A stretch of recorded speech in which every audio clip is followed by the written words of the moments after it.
A legal dispute between an outdoor recreation brand and a drag queen was not on my 2026 bingo list. What is going on with the Patagonia lawsuit? Let's look at it. Patagonia is a US-born retailer for outdoor recreational equipment such as thermal clothing, hiking gear, and granola bars. The brand name is named after Patagonia, a wilderness region spanning across Chile and Argentina. In addition to being a retail company, they've also led quite a few initiatives for environmental activism, namely through petitions, collaborations with environmental groups, and a 1% for the climate. Patagonia is the drag queen persona of Win Wiley, a sustainability and queer rights activist. The drag name is also named after the wilderness region in South America. To avoid confusion, I'm gonna call them Patty in this video. Since January of this year, Patty has been silently dealing with an infringement lawsuit issued by Patagonia because Patty submitted a trademark application for the drag name in September 2025. Patagonia accused Patty of using branding and selling merchandise that too closely resembled their identity and must protect their brand in response. They say it's a symbolic lawsuit, so they're only suing for $1. That is the main summary that most people have heard. So is it truly trademark infringement or is it petty beef? Let's take a look. I have read both Patagonia's lawsuit from January and Patty's legal response issued a few months later. What I found was very interesting and honestly not what I expected. What's legal is rarely congruent with what's considered morally or ethically correct, so we're gonna look at public opinion and what people are saying on social media as well. Disclaimer, I'm not a lawyer, I'm not a legal entity. I am just a YouTuber who found the situation fascinating, and I do know a couple things about trademark law due to reasons. I can make mistakes, and also I don't harbor any ill feelings towards Patty or Patagonia. This is not a hate video. What sparked the recent public reaction about this lawsuit is a video statement posted by Patty to her Instagram where she opens up about this legal conflict that she's been dealing with. Hi everyone, it's Patagonia. Today I'm breaking my silence about the lawsuit that the multi-billion-dollar corporation Patagonia has filed against me, a drag queen and climate activist, for trademark infringement. Patagonia told the media they're only suing me for $1. What they're actually trying to do is to take away my name permanently and threaten me with more than $1 million in legal fees. This is a corporation trying to erase an activist. Betrayal of Patagonia's core mission. Why are they suing a climate activist? I'm inviting you to join me in a simple call to action.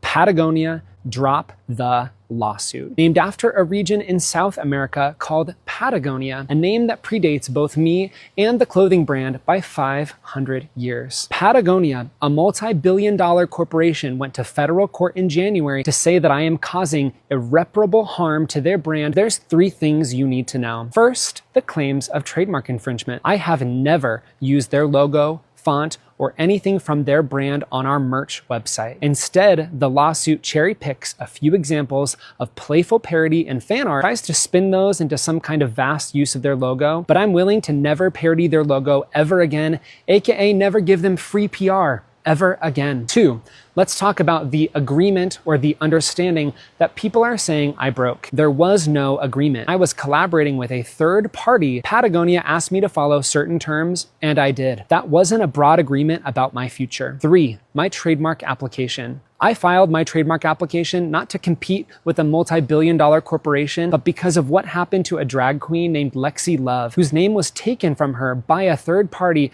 after RuPaul's Drag Race. I filed to make sure that that never happened to me. Isn't it interesting that Patagonia chose this exact moment in the height of anti-LGBTQ politics and attacks on the environment to sue me? I think they looked at this political moment and thought they could pull this off without pushback. Here's what I need from you right now.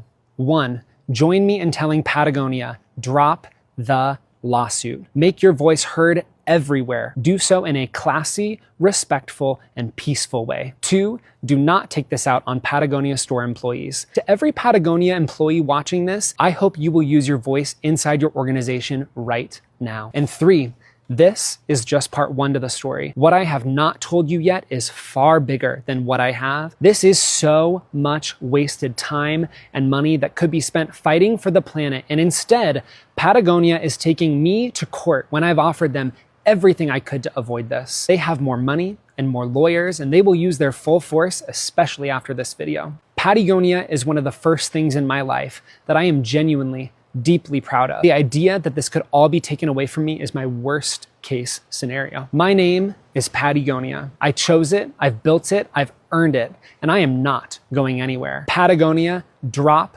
the lawsuit. She also posted a written transcript before that, and after this video, she posted an open letter to Patagonia Incorporated. To Patagonia Inc. CEO Ryan Gellert, the Patagonia Board of Directors, and Patagonia Purpose Trust trustees. I'm writing today to appeal to your corporate and personal values. You lead an exceptional company, and the Chouinard family has done something unique and admirable in creating the Purpose Trust with one goal: to protect our planet. I've had the honor of meeting some, but not all of you, so a quick introduction here. I'm a drag artist and climate activist named Patagonia. I have spent 8 years building something I am proud of, a community of more than 3 million people, a non-profit, $3.7 million raised for environmental causes, and bringing hundreds of thousands of people into the outdoors who never felt like they belonged there. But now, after 8 years, some executives at your company and your outside lawyers have decided that I must cease to exist. They filed a federal trademark lawsuit against me in January. The lawsuit hurts not only me and everything I've built, but also the people I employ, the millions of people I try to inspire, and dozens of nonprofit organizations that I have supported. When Patagonia Inc. sued me without warning in January, I started immediately pursuing an amicable settlement. I have believed from the beginning that there is room for an arrangement that protects your trademark while letting me keep my name and my work. I believe that still today. If your executives and lawyers continue to pursue this lawsuit, it will make one thing clear. They are willing to spend hundreds of thousands of dollars to grind me down so far that I can't continue to operate. Is that how you believe your company's financial resources and brand equity should be spent? I'm afraid, but I'm also frustrated. Our home planet needs every dollar and every moment of time we can all give to it right now. We can't afford to waste time and money fighting among ourselves. Patagonia says it's in business to save our home planet. And Mr. Chouinard, you said you are what you do, not what you say you are. This lawsuit serves no good purpose. Let's make peace and get back to our common love of the planet, including our namesake region in South America named Patagonia. With respect and hope, I ask you to intervene and drop this lawsuit today. The initial reaction was overwhelming support for Patty. So disappointing to hear this. We all stand with you, Patty. Patagonia, drop the lawsuit. They could never erase you, sister. No matter what happens, I just want to say I am so proud of you. The way you use your voice, stand up to big corporations, and create art for change in this world is exactly why drag was built in the first place. You inspire me beyond measure. I love you so much. Even Greenpeace leaves a comment that says, sending you all the courage. Speaking out is scary, but we have to fight. Nobody should be punished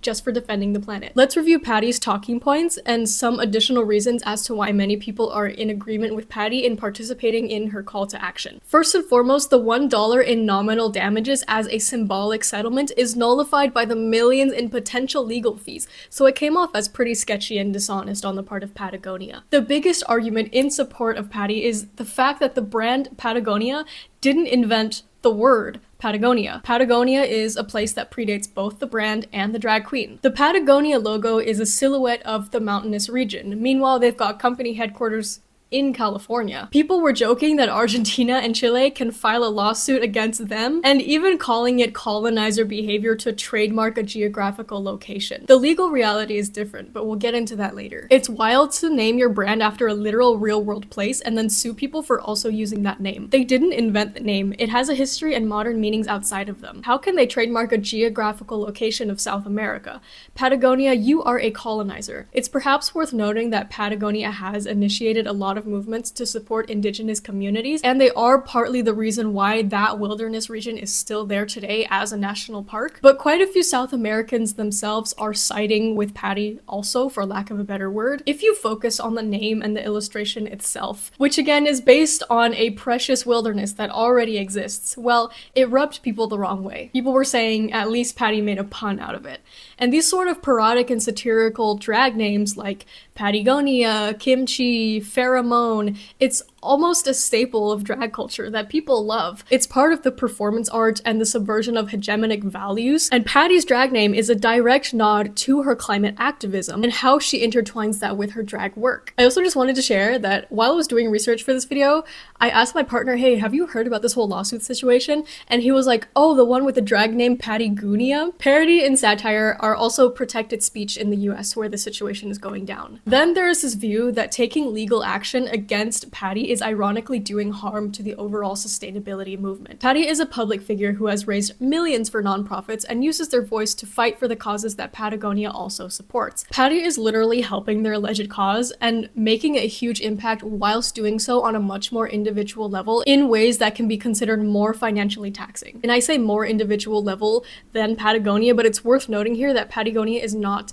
an individual, it is a business. People saw this as a wasted opportunity for collaboration instead instead of polarization, especially seeing as this is something that has had proven success in the past, namely JanSport, the backpack brand, collaborating with drag queen JanSport. Jeopardizing Patty's activities means jeopardizing climate action. With corporations erecting data centers left and right, and a continuing rise in over-consumerism, we just came out of a crazy heat wave. We are cannibalizing ourselves, and we need climate action and organization more than ever. This is not the time to be filing an infringement lawsuit, let alone doing so against someone who is doing so much for the environment that you also care about. Additionally, Patty is advocating for the conservation of the very thing that brings them business. Conservation means protecting the wilderness, hence also protecting wilderness excursions, for which you'd want to buy stuff like tents and hiking boots at places such as Patagonia the store. Another one of the arguments in the lawsuit is that the shared namesake was causing confusion between consumers who are assuming that the two parties are affiliated. Notably, and I'm gonna show a little bit of the lawsuit already, this confusion, as illustrated by the evidence provided in the lawsuit itself, sparked a positive reaction. It looks like Patagonia has it together. I'll happily spend my money there. Last summer, former Patagonia CEO David Olson came through my coffee shop. He was so nice and complimented the boutique. Yep. If Patagonia ever falls, I'm gonna cry. Yes, it's expensive, but their warranty is literally the best. I have my dad's gear from the 80s that they have/will repair. I genuinely thought this was a Patagonia ad for too long, or is it? Love you, Patagonia, you're amazing. Thank you for protecting our parks. It's ironic because you can see in these comments, the overall sentiment is positive. Commenters are commending Patagonia for their work, even in places where there was no involvement on the part of the company. They're getting credit for work that they didn't do because of Patagonia, so it's positive free PR, right? Just a disclaimer for this next talking point in favor of Patty. I've said various times in the past we shouldn't immediately jump to somebody's defense because they're marginalized, because they're queer, disabled, a woman, person of color, etc., or boil down any sort of conflict involving a queer person as having a queer-phobic or fascist motive. But so far, what with a large corporation taking legal action against an activist that shares their values, brings positive attention to their brand, seemingly over a namesake that predates both of them. If you only had the information I've shown thus far, I honestly wouldn't blame you if you said, well, this seems sort of sketch. The US, where the situation is based, is seeing a rise in fascism. Patty is correct in that respect. And many people, including Patty herself, consider this lawsuit a timely attempt at queer erasure under the guise of infringement. And maybe they're just too homophobic to be okay with this perceived brand affiliation, and that's the true reason why they're pushing legal action. There's this suspicion that Patagonia feels threatened by Patty's commercialization because they don't want to be outshone by an individual activist with fewer resources, let alone a drag queen, which suggests that Patagonia's values are not actually values, but it's just part of the PR, and that they'll just put aside what they claim to believe in as soon as it no longer serves them, as soon as it threatens them. As a large company, it's also difficult to do any sort of self-preservation without it looking bad.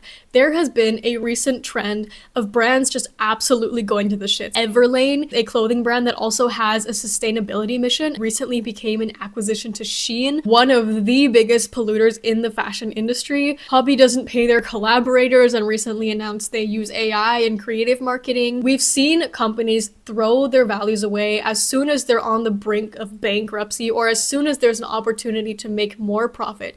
Time and time again, we've grown accustomed to boycotting and approaching with skepticism first. Companies are guilty until proven innocent. People were also commending Patty for handling the situation with grace in her statement. All she is asking is for them to drop the lawsuit. She doesn't want to file a counter infringement lawsuit. She made it clear she doesn't want people to attack Patagonia employees and even takes the situation as an opportunity for activism. Her well-spoken statement seemed to have vetted herself, as it earned her a lot of respect and new supporters. So those are a few of the viewpoints in support of Patty and Patty's narrative. This is a waste of resources. It's unnecessary. It's just stupid fighting over something that like you don't even have any claim over. It's queer erasure and not truly in the name of brand protection or climate justice. Patagonia has issued their own public statements. Back in January, they share on their website, "Today, Patagonia filed a trademark infringement lawsuit against the entrepreneur, drag queen, and activist Patagonia. While we wish we didn't have to do this and actively engage with Patty for several years to avoid this, it has become necessary to protect the brand we have spent the last 50 years building. We're not against art, creative expression, or commentary about our brand. We want Patty to have a long and successful career career and make progress on issues that matter, but in a way that respects Patagonia's intellectual property and ability to use our brand to sell products and advocate for the environment. For more than 3 years, Patagonia engaged in open dialogue with Patagonia to discuss ways she could continue her environmental and social advocacy, brand deals,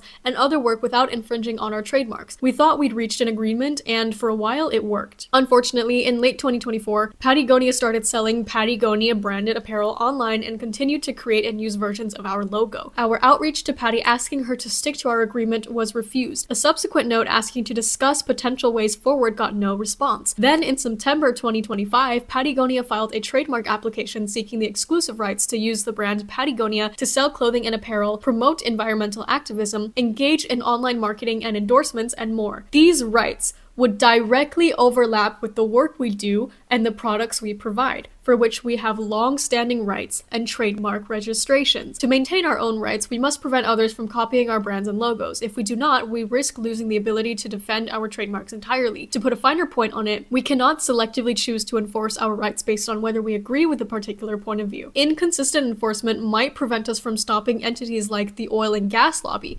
counterfeiters, hate groups, or other bad actors from using the Patagonia name and logo. These are not hypothetical examples, they're real instances of past trademark infringements we successfully stopped only because we have been consistent in defending our rights. For these reasons, Patagonia's use of a near copy of our name commercially, including as a brand for environmental advocacy, and her trademark application seeking to obtain the exclusive rights to use that name going forward, pose long-term threats to Patagonia's brand and our activism. Nearing the end of May 2026, they posted a second statement. Over the past several years, we've tried to find a path forward that would allow Patagonia to continue their work while also protecting the Patagonia trademark. These conversations have included multiple proposals, each intended to support that path, along with ongoing dialogue and genuine efforts to avoid this ending up in court. Unfortunately, we could not reach an agreement. Patagonia has a responsibility to protect the company that generations of employees have helped build, not because a name matters more than people, but because that name carries trust, purpose, and decades of work connected to environmental activism, product, storytelling, and community impact. Protecting the Patagonia trademark is part of protecting the ability of this company to continue doing that work in the future. This matter is not about seeking financial gain, nor is it about challenging anyone's identity or right to advocacy, protest, or creative expression. The last thing we wanted was a legal fight with someone who shares our values, but we must protect our business and employees. It is ironic that Patagonia ends by saying we need to protect our business and employees because they're doing so by filing a lawsuit that affects Patty's business and Patty's employees. But so far, much of what I've shown is still public opinion, and that is only one paradigm of this situation. We need to establish a theoretical framework. I'm rather concerned by the amount of people who have seen only Patty's statement, seen what this is on the surface, a large corporation suing a drag queen and climate activist. They don't look at the actual lawsuit and they are immediately siding with the drag queen, and even sending hate to those who are siding with Patagonia, or simply calling for a more nuanced reading of the situation. I've seen a lot of instances now where people are like, guys, I think we should read the lawsuit, and they get dogpiled. Even when they weren't necessarily saying that in defense of Patagonia, they were just like, guys, I think we need to do more research instead of just like looking at Instagram reels for information. Hey guys, I think if we want to make a judgment about like a legal dispute, we should actually look at the legal dispute and like research the law. Oh my god, defending a billionaire business, you're a fascist and a bootlicker. No, I don't support Patagonia. I'm just saying read the law. Shut up, bootlicker. I don't care. Guys, it makes no sense to form a judgment solely from a moral standpoint when this is a legal dispute. We need to apply a legal paradigm. I know that many US laws are outdated and corrupt, and being legally within your rights doesn't necessarily mean you're doing what's morally acceptable, but that's why we have to analyze them, okay? If we want to criticize the law, say that it's bad and corrupt, we need to actually know the law. We can't just be like, it's bad and corrupt, so I don't care. If you want to criticize a book, you need to actually read the book instead of just like looking at other people's Goodreads reviews. Patty said so herself to please follow her call to action in a classy, respectful, and peaceful way. If people are saying, hey, read the lawsuit, which is also what I'm saying, don't immediately just be like, oh, you're this, you're that, bootlicker, fascist, queerphobe, like, stop. If you think what Patagonia is doing is wrong, then do the work, do the research to be able to tackle the litigation they are applying so we can bring about a positive change on a legislative level. This is the same community that is constantly pushing for better legislation of generative AI. We cannot push aside legality as soon as it's not working in our favor. Otherwise, Patagonia is going to look at us and be like, yeah, well, these people didn't even look into the law. They don't even know what they're saying, so why should we listen to their call to action? Swear to God, if anybody calls me ableist or fascist or elitist for saying that we need to read a PDF file, I'm gonna sigh really, really loudly. Also, we can't complain about a literacy crisis, a critical thinking crisis, if we refuse to read things. Another thing to consider is that current trademark laws protect small businesses too, queer-owned businesses. If you want to abolish these legal systems or establish radical change, you have to consider who else gets affected. Being averse to any sort of legal conversation is setting a dangerous precedent of its own. Just for the record, I am a law-abiding citizen. I have never broken the law. I do not intend on breaking the law. Hypothetically, if I ever did intend on breaking the law, I hypothetically would get away with breaking the law because hypothetically I would be knowledgeable about the law, so I would hypothetically know about the limits and loopholes of that law. I feel like some people are just using the size of Patagonia as a company as an excuse to not read the lawsuit because no, I never side with large corporations and that's that. That's all the information I need. I don't care what the lawsuit says because the law is bad, period. I fear that attitude is just anti-intellectualism, but it's being gift-wrapped and repackaged as allyship, as activism. You are not doing what you think you're doing. And you know, blindly defending Patty without any further investigation is bootlicking too, sorry. Being a queer ally means educating yourself about the endeavors that queer people have to go through, such as this lawsuit, not just automatically like glazing every drag queen, every gay person. We need to start treating the queer community like humans rather than infantilizing them or putting them on pedestals. Regardless of which side you currently support right now, I need you guys to stay sat with me throughout this lawsuit and actually read it with me. Because if you'll read it, you'll know that trademark enforcement is strange and some areas are definitely poorly argued and highly debatable. I can do this. Do you need this? Am I the asshole? Patagonia. Okay, to avoid confusion, Patagonia's lawsuit will be highlighted in yellow and Patty's answer will be in purple. Majority of Patty's legal filing in response to this lawsuit is either denying allegations or that the defendant lacks knowledge or information sufficient to form a belief as to the truth of the allegations and therefore deny the same. Starting with the whole brand name thing, which is the primary thing that's making a lot of people be like, Patagonia, what the hell? Like, you can't trademark indigenous land. Thing is, naming your brand after a place is not actually a violation of trademark law. In a nutshell, the way the relevant area of trademark law works is that you can trademark a pre-existing thing, such as a region name, as long as you distinguish yourself from that thing by other means, such as via your goods, services, and geographical location. According to the United States Patent and Trademark Office, a trademark legally protects a word, phrase, design, or a combination that identifies your goods or services, distinguishes them from the goods or services of others, and indicates the source of your goods or services. Federal protection keeps the trademark from being registered by others without permission and helps you prevent others from using a trademark that is similar to yours with related goods or services. People were saying, well, if Patty had a different name, then it wouldn't be an issue, therefore it's all about the name. No, it is also the overlap in goods and services as stated right off the bat in the lawsuit introduction. I've heard trademark attorneys use the example that if you call your company Apple, that in itself is fine, but if you start selling electronics, then the MacBook and iPhone company is going to come for you. Something also worth noting that trademark attorneys don't tend to mention is that you also can't trademark the name Apple if you're an Apple vendor because it's too generic. The reason why the JanSport situation was fine is because Jan the drag queen wasn't merchandising backpacks. People are also bringing up drag queen Trixie Mattel, whose name is a spin-off of Mattel, the brand behind Barbie dolls, but Trixie sells her products under the name Trixie, not Mattel. The Trademark Act under which this claim arises is quite old. It's from 1946 and was last amended in 2006 under the Trademark Dilution Revision Act, which is also fairly old, I'd say. Something I also want to point out. Patagonia's lawsuit argues that their trademark is especially strong because it is arbitrary, meaning there is no association with the region they are named after and the goods and services they offer, and that their trademark is fanciful, which means that the name is entirely made up and does not exist in our lexicon. I don't think either of those claims are valid. As I mentioned earlier, they've done conservation work relating directly to the Patagonia region. Namely, they helped to establish a Patagonia National Park. Further, as also mentioned earlier, they literally sell sporting goods. Goods for wilderness excursions. Patagonia is a wilderness region. This is not an arbitrary relationship. And what's even more refutable is their argument that the Patagonia name is fanciful.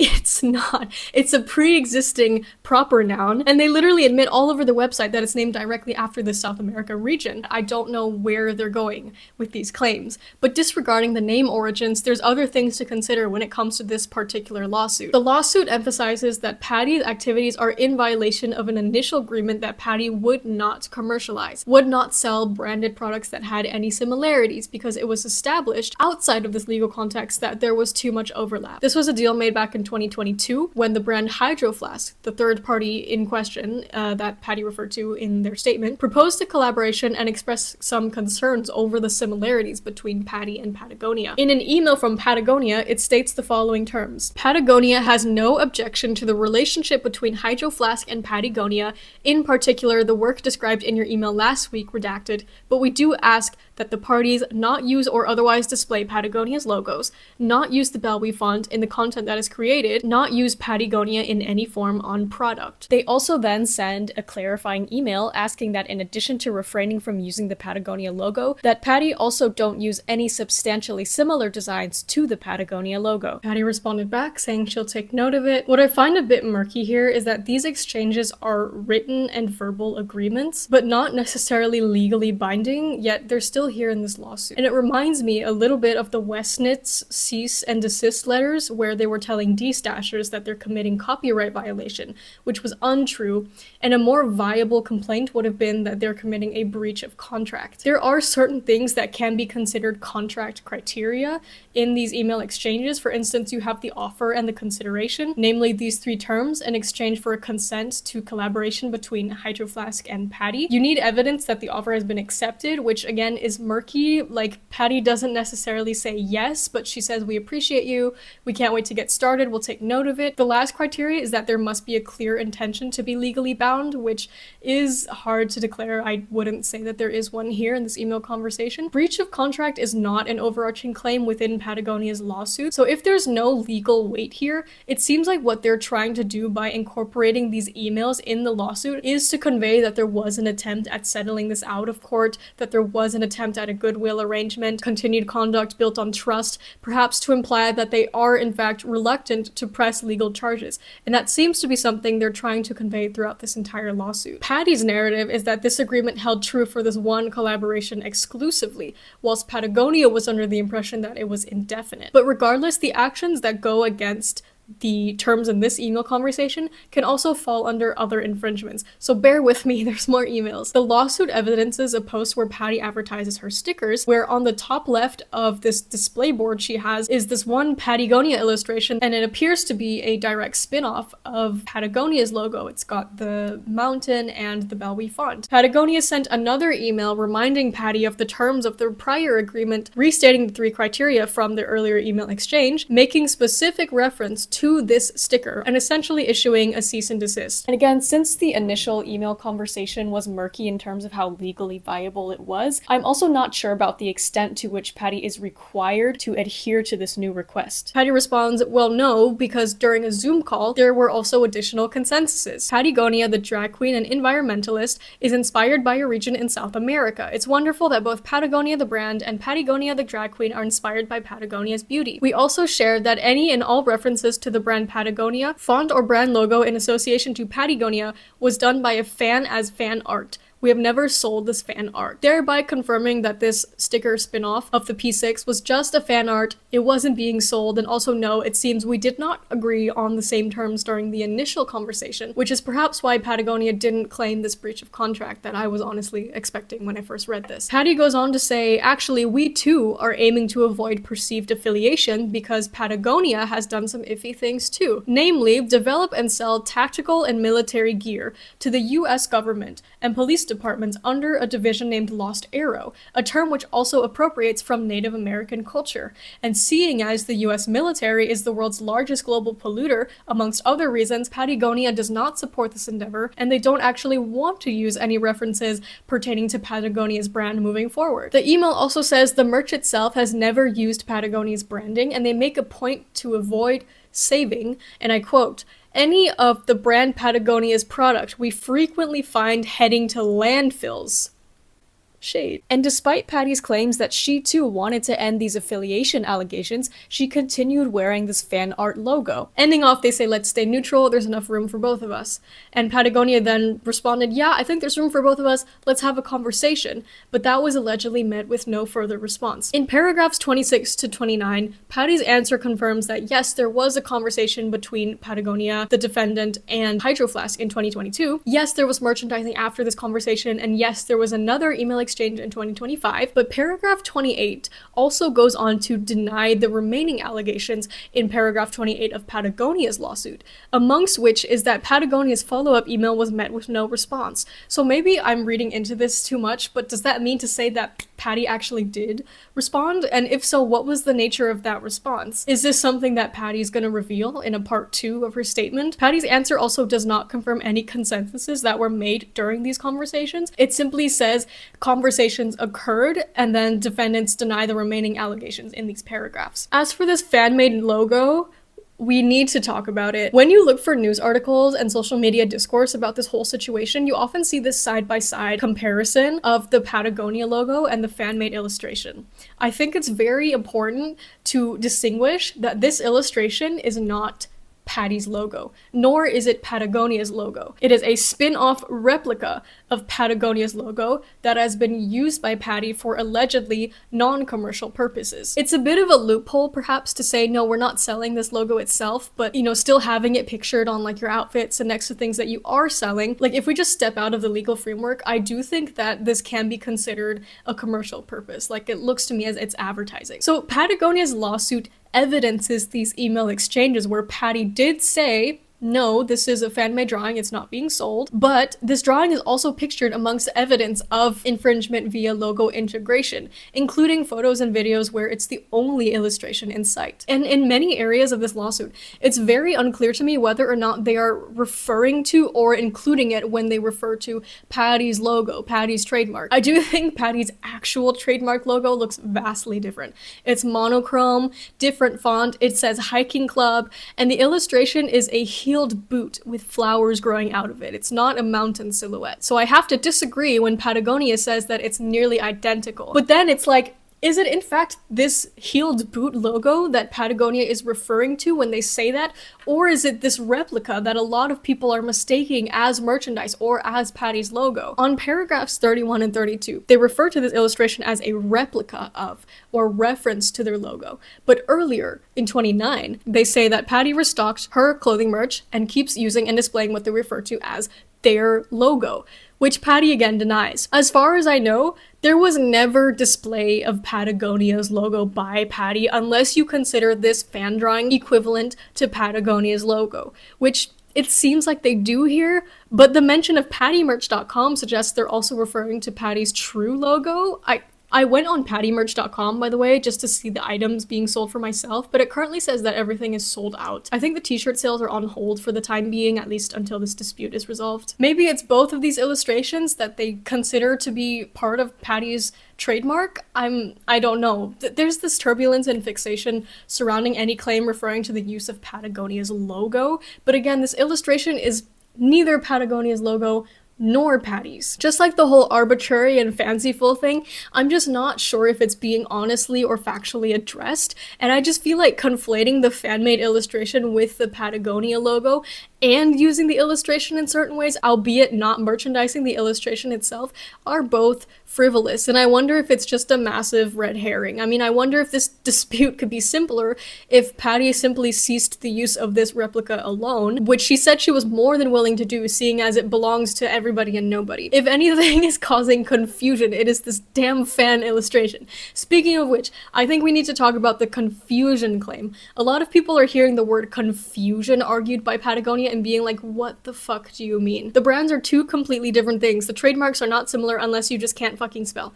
Firstly, I don't think people are conflating the two brands with each other. They are mistakenly perceiving some sort of affiliation. And affiliation is the claim mentioned in Patagonia's allegations of confusion, which Patty denies. The boring truth of the matter is there is a legal standard for what qualifies as likelihood of confusion. Even if people are saying it's not confusing, and if it is confusing, well, at least there's a positive reaction, that is still the public consensus. It may still violate this legal standard. And this standard is in place to protect companies from, for instance, counterfeiting, as Patagonia argued. The only way I can think of in which a perceived affiliation would harm Patagonia truly is if somebody bought merch from Patagonia with the intention to financially support both brands under the impression that there's some sort of shared revenue deal going on, which there isn't. Or actually, I can think of a second reason, which is homophobia. You know, homophobes boycotting Patagonia because they mistakenly thought there was some sort of collaboration with a gay man or a drag queen. The criteria of likelihood of confusion are similar to those of trademark infringement, since it boils down mostly to similarity of trademarks. There's the similar sound, Patagonia and Patagonia. And can I just can we all agree on this one thing, please? Because people on social media are saying, no, Patagonia and Patagonia don't sound similar at all. They only sound a little bit similar, which I think it's just like, guys, come on. If we're all gonna agree on one thing, I think it's that Patagonia and Patagonia sound incredibly similar. Like, people talking about this dispute online literally have to they have to really enunciate, or they have to shorten Patagonia to Patty in order to avoid confusion. They're both 5 syllables with only one phonetic difference. Tomato and potato also sound similar, and they have more phonetic differences with fewer syllables. I just think it's a bit like, I'm not telling you who to support, but not every claim is going to support your cause, and that's okay. We don't have to make leaps and try and be dishonest to bend those claims to fit the narrative we want. Just like how Patagonia is no, our trademark is completely arbitrary and fanciful. it just weakens the overall argument. Obviously, if the trademark name is Patagonia Hiking Club, then I wouldn't say there's a similarity, but the official trademark application was for the name Patagonia, as said in the Patagonia lawsuit and confirmed by Patty's answer. There's the likeness in appearance, which if you're looking at Patty's actual logo, I don't think it checks out. Similarly, I don't think they have a similar commercial impression either. Again, disregarding the fan logo, I don't know whether they're including the fan logo in this argument or not. Their respective dominant design elements are not the same. It's a mountain versus a boot. But the last criteria is related goods and services. And here is where I think there is the most overlap. They both sell clothing, hence they both operate under trademark class 25. They both sell paper items under trademark class 16. They both do nonprofit and fundraising work, and they both advocate for environmental conservation, just to list a few. But I think this claim really needs further examination, and I feel like Patagonia could have found better evidence of confusion other than these very pixelated TikTok comments. I feel like of all the imperfect evidence in this lawsuit, I think this one is most hilarious. You could have gotten better quality screenshots at least. A few additional terms being thrown around on social media regarding the situation that sound dramatic on their own but are actually being referred to in the legal sense by Patagonia are dilution, famous mark, and irreparable damage. These sound like outrageous accusations, but they are just legal terms. Patty's answer denies allegations in paragraph 36 that her actions are diluting Patagonia's famous and distinct trademark, as well as allegations in paragraph 51 that Patagonia is a famous and distinctive trademark under the 2006 Trademark Dilution Revision Act, including prior to Patty's much more recent establishment, which was only in 2018. If you go to the actual code cited in the lawsuit, it takes you to false designations of origin, false descriptions, and dilution forbidden. A mark is famous if it is widely recognized by the general consuming public of the United States as a designation of source of the goods or services of the mark's owner. And I believe the dilution they are referring to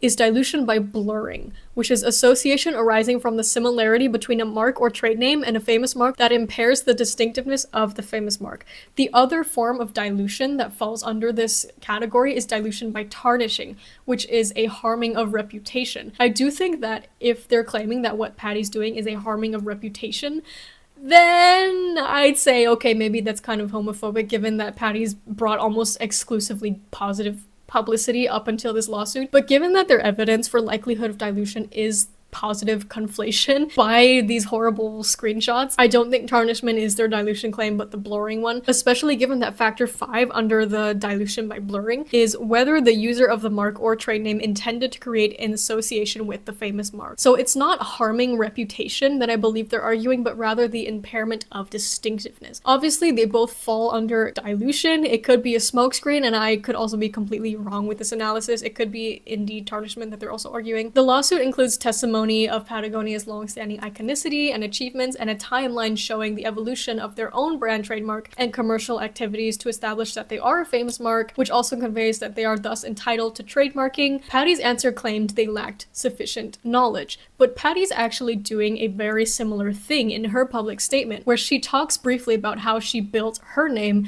and drag career since 2018. I think the strongest talking point for this lawsuit is that a failure to intervene against Patty's commercial activities puts Patagonia at risk of losing their trademark to other commercial entities, including bad actors. Patagonia acknowledged that their mission supports and agrees with Patty's mission, but Patty's commercial enterprise threatens their brand security nonetheless, and this is explained further in paragraph 37. Because the whole "we need to protect ourselves" thing, it sounds silly and can almost be seen as, again, fueling this like homophobic agenda that drag queens are like dangerous and predatory, but it's not Patty that they need protection from. Not only as a retailer, but also an environmentalist group, they are particularly vulnerable to counter movements. They have successfully sued other brands that had spins on their name, including a brand called Patagonia, which sold oil and gas themed apparel, contradictory to Patagonia's sustainability mission. But they've also sued Patagonia, which sounds like it was a retailer for pet products like dog food. So unfortunately, even if there are congruent values, Patagonia cannot discriminate and have thus far shown that they haven't discriminated when it comes to trademark infringement. So whilst Patty is anything but a counter movement, if they don't defend themselves in this instant, it may be a green flag for other malicious infringers to claim control of the IP under this guise that like, well, look at this drag queen that's doing all this similar stuff under a similar name. If they can do it, then so can we. The defendant lacks sufficient knowledge or information,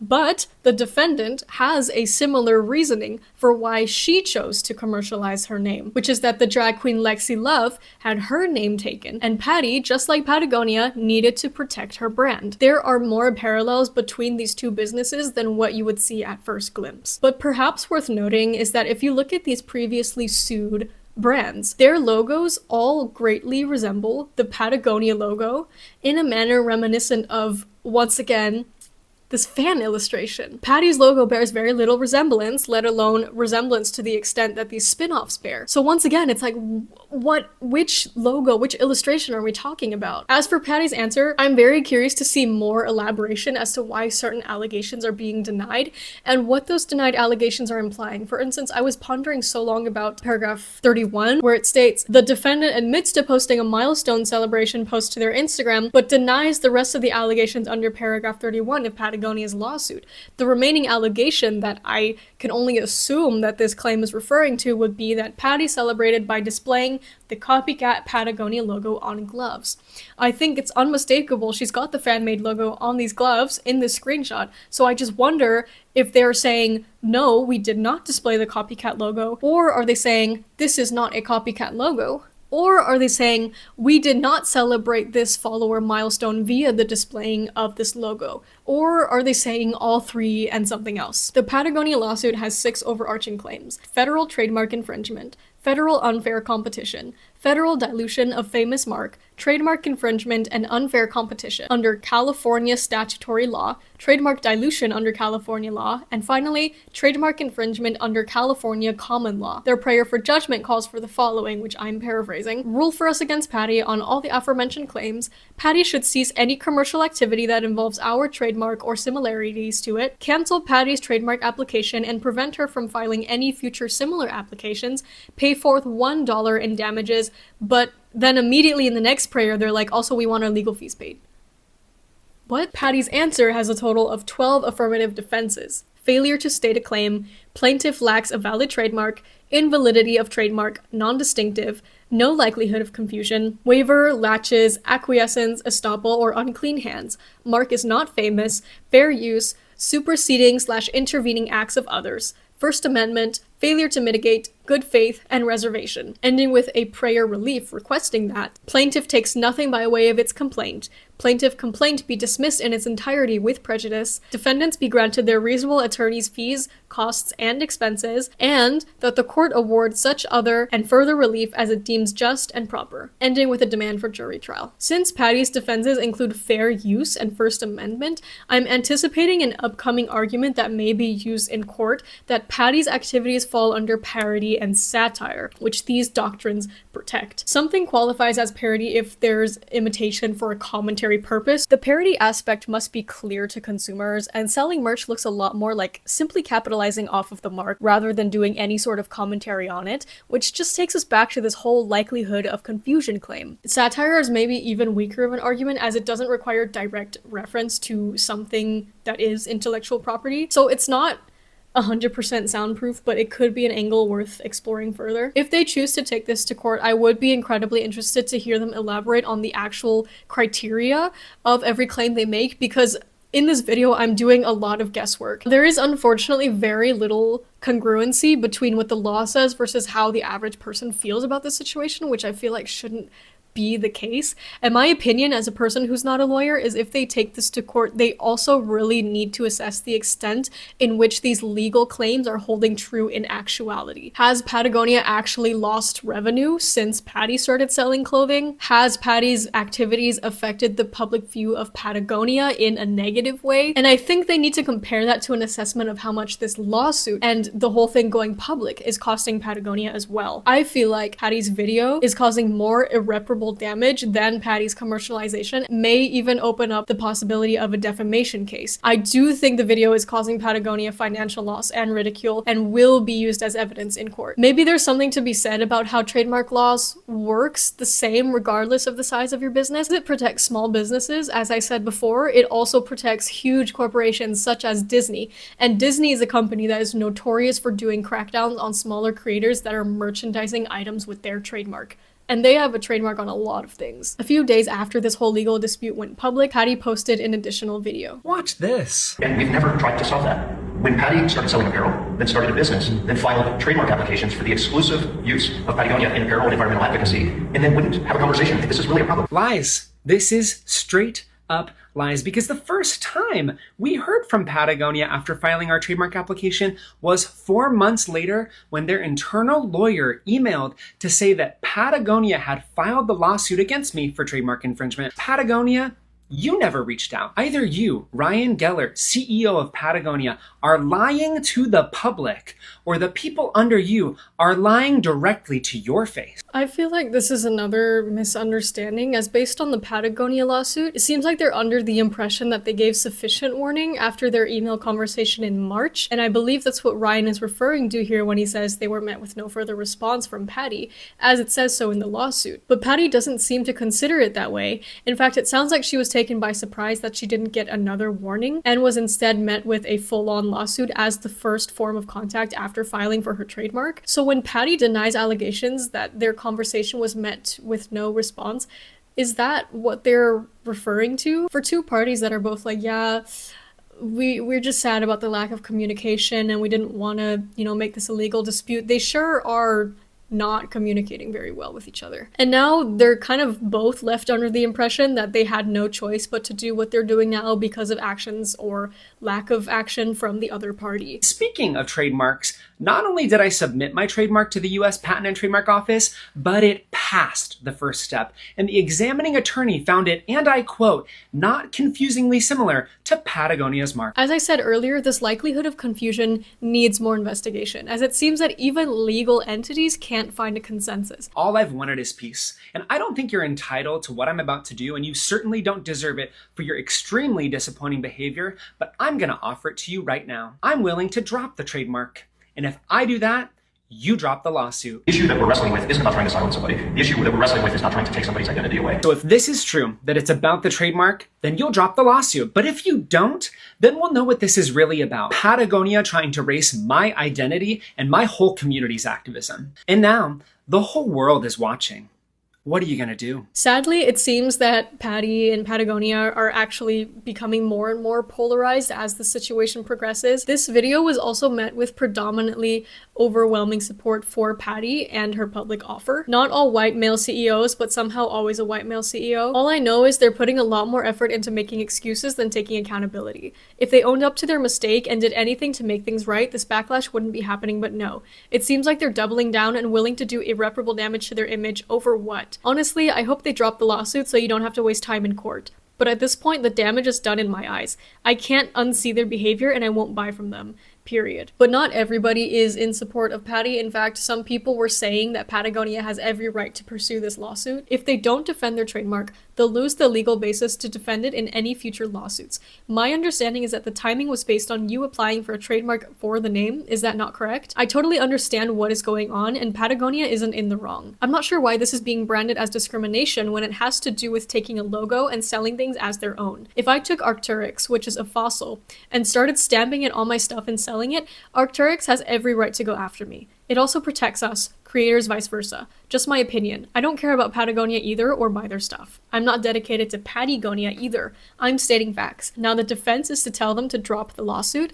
I'm a lesbian. I don't see how this is discrimination, especially against a cis white male outside of drag. I also never see black queers or black trans women ever being visible on this page. I've spent days studying this. I do wonder if the response would have been different if Patty filmed their public statement outside of drag as Win Wiley. I think people forget that Wiley is also a white male CEO. There has been public admission that the trademark is directly inspired by the South American region. So if we really want to go there, then this whole colonizer accusation is just as viable for Wiley. I understand the natural inclination is to believe that the corporation is at fault, but this is a unique situation where the company is actually behaving very reasonably. You cannot simultaneously attack Patagonia for defending their trademark from infringement whilst also claiming to be anti-AI because you're on the side of artists. Copyright and trademark law matters to the working class artists who make the shit you enjoy that ends up copyrighted and trademarked. Unraveling those protections so a social media drag queen can profit from someone else's trademark sets a dangerous precedent for creatives everywhere. Defending that isn't defending corporations. Some also began to suspect that this was a timely attempt at swaying public opinion on the part of Patty. Patty herself was talking about the timing of the lawsuit, which also draws attention to the fact that her statement was made just before Pride Month, with a narrative that this lawsuit is driven by queerphobia and wanting to take down a drag activist. A few comments said that Patty knew that she was losing and that she knew a public statement would make Patagonia look bad and that she hoped her community would trust her enough to not read the actual lawsuit, hiding behind her queerness and activism to get out of legal trouble. At a time when the LGBTQ community is under an insane amount of stress and scrutiny, it's actually disgusting that Patty is trying to weaponize us to back up her false cry of discrimination. Patty, you're not being discriminated against. You're in a slap fight between two American white men over the name of a South American region so that you can sell more shit. Patty speculates that CEO Ryan Gellert may be lying to the public and that the lawsuit was cherry-picking information, but some people felt that in Patty's first statement, they were also being dishonest and cherry-picking information and taking legal jargon out of context. The clip that Patty shows of Ryan Gellert speaking in her video is quite long, and here's a bit more of what Gellert had to say. We will never want to prohibit Patagonia from doing the performances they do. That's never been our goal. We do not now, nor have we ever wanted to get in the way of the advocacy that Patagonia has done and does. What we do have an issue with is the business using our trademarks. And that's because if we don't defend them, we lose them. The issue that we're wrestling with is a trademark issue. We've been aware of Patty's work, advocacy, parody, and otherwise for years. And we've never tried to stop that. When Patty started selling apparel, then started a business, then filed trademark applications for the exclusive use of Patagonia in apparel and environmental advocacy, and then wouldn't have a conversation. I mean, this is really a problem. We should figure out a solution. We've coexisted for a really long time. Let's figure this out. No interest in a conversation. We had two choices: do nothing or file suit. What dropped this week didn't help. It was totally unexpected. I thought we were basically there. Clearly we're not. I don't think at a time like this, when we need as many allies, as many advocates, as many activists as we can have pushing in the same direction, this benefits anybody. We have never had an interest in taking Patty's name away, identity away, stopping them from performing in drag, or keeping them from engaging in environmental activism or more equitable access to the outdoors, period, end of story. It's a pretty black and white case of trademark law, and Patty is probably going to lose, so she got on her socials and basically tried to bring it to the court of public opinion, framing it as a corporation silencing an activist and destroying the lives and careers of many within the LGBTQ community. It's an emotional appeal that resonates with a lot of people, sparking a lot of backlash against Patagonia. But the company's hands are tied. They have to protect their trademark or they lose it. And Patagonia made it crystal clear what their red lines were. No use of the logo, no use of the font, and no putting the name on products to sell in markets Patagonia is active, i.e. clothing and environmental activism. Patty told them to pound sand and trademarked Patagonia to sell merch and continued using likeness of the logo in their drag. Patagonia has been maximally accommodating throughout the entire process, even only requesting a nominal $1 judgment. Not true, but they have to follow through or they lose their trademark. And from Patty's perspective, I get it. She's spent a long time building up her personal brand and following only to get told she can't commercialize it. She has a lot to lose here. I do think the semantics are very important, and Patty does refer to the brand multiple times as a multi-billion-dollar corporation. A multi-billion-dollar corporation. A multi-billion-dollar corporation. Patty also often refers to herself in third person as drag queen and activist, in addition to saying me or I. On the first day of Pride Month, Patagonia uploads a message to their Instagram. There's a lot going around about the lawsuit we filed in January to protect our trademarks, and we owe you an update. We wish this lawsuit had not been necessary, and we want to acknowledge any hurt it has caused, especially in the LGBTQ+ community. We don't want to argue trademark law on social media. Importantly, we continue to want to resolve this. As we have said to Patagonia, we can do that if they withdraw all trademark applications, stop using our logos, stop selling and promoting apparel and other products as Patagonia. If we can agree on this, we can work out everything else, and Patagonia can continue as a performer and activist.